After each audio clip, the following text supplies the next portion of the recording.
So here we are moving into operations with fractions.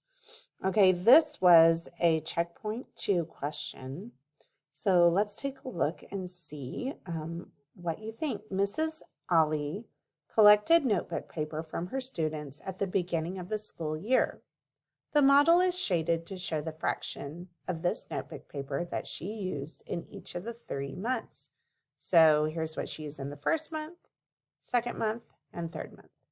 What fraction of the notebook paper Mrs. Ali collected was used during these 3 months? So used during all the 3 months altogether tells me we are going to take these 3 fractions and we are going to do what? What do you think?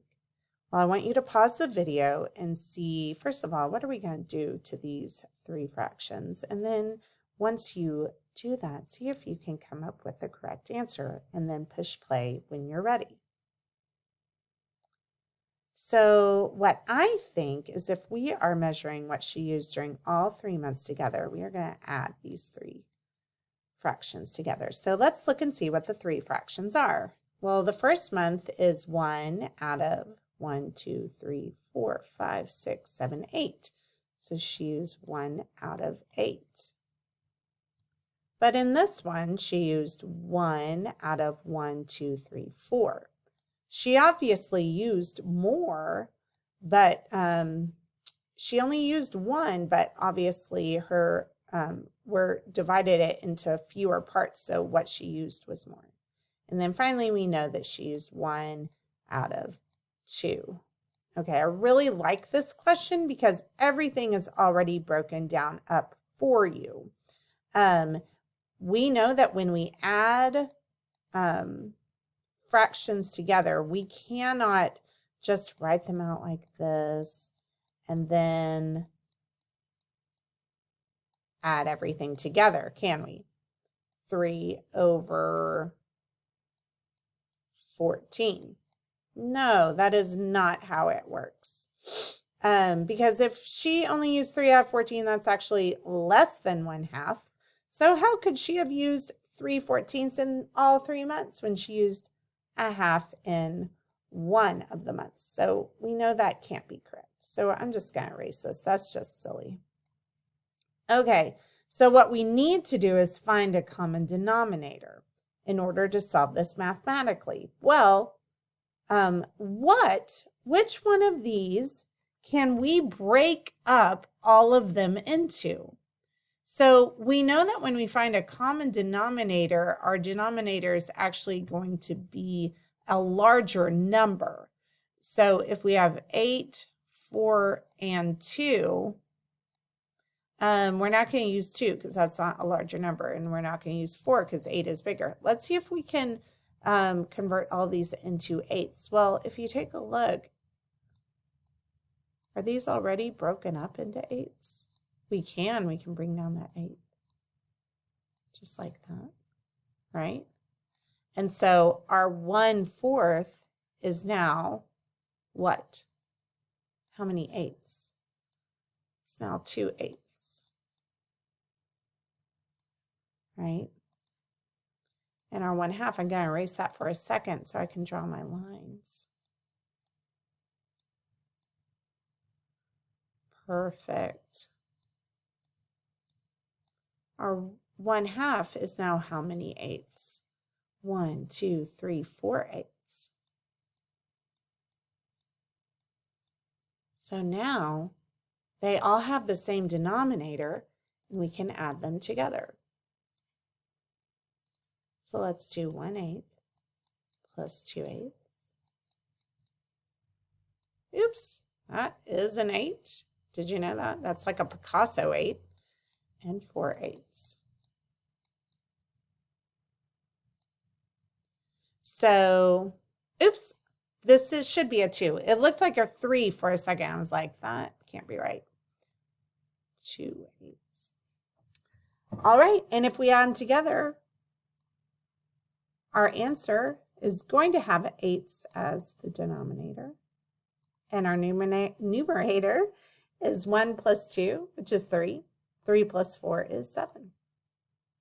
So our answer should be 7/8. Now this was adding together fractions, okay?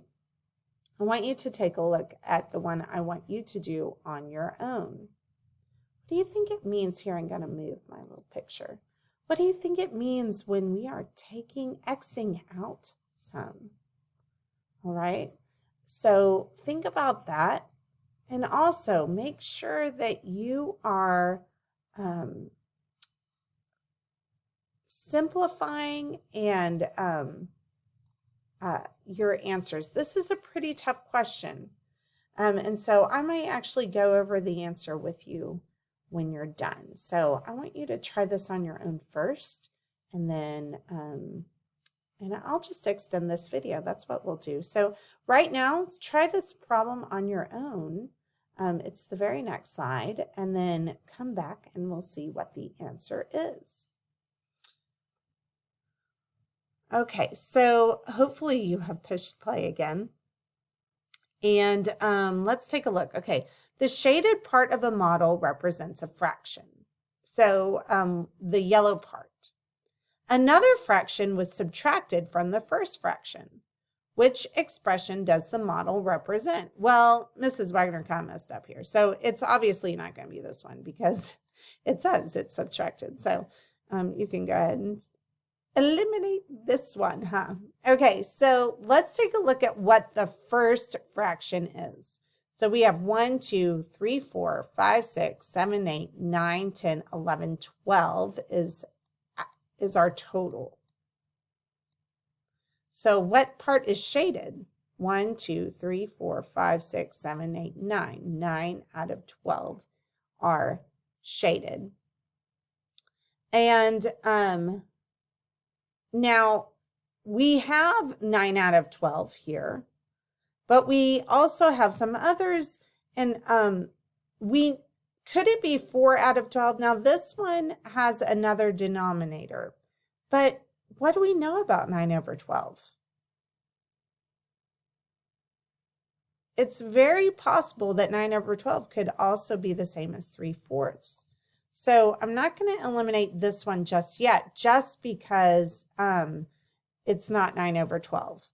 Well, I know for a fact that it can't be this one because 9 over 12 cannot be simplified to 4 over 12 and it can't be the same as 4 over 12.